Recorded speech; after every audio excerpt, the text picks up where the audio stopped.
నిండా తినేసి తాగేసిన పిల్లాడికి ఆవలింత వస్తుంది. అలా ఓ చిన్న లక్క పెడతంత నోరు ఆన ఆవలించాడు కృష్ణ పరమాత్మ. ఆ లోపలికి చూసేటప్పటికే ఆ నోటి లోపల ఆవిడికి పరమాద్భుతమైనటువంటి విషయం కనపడింది.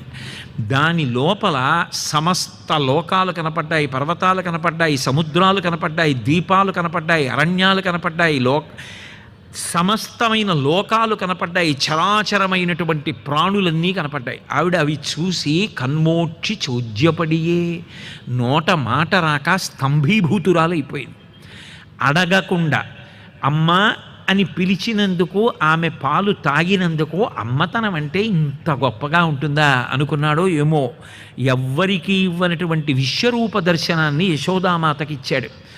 ఉత్తర క్షణం మళ్ళీ వైష్ణవకమాయే కప్పాడు. లేకపోతే ఆవిడ ఎక్కడ పిల్లాడి మీద భగవంతుడన్న భావన పెంచేసుకుంటుందో అని.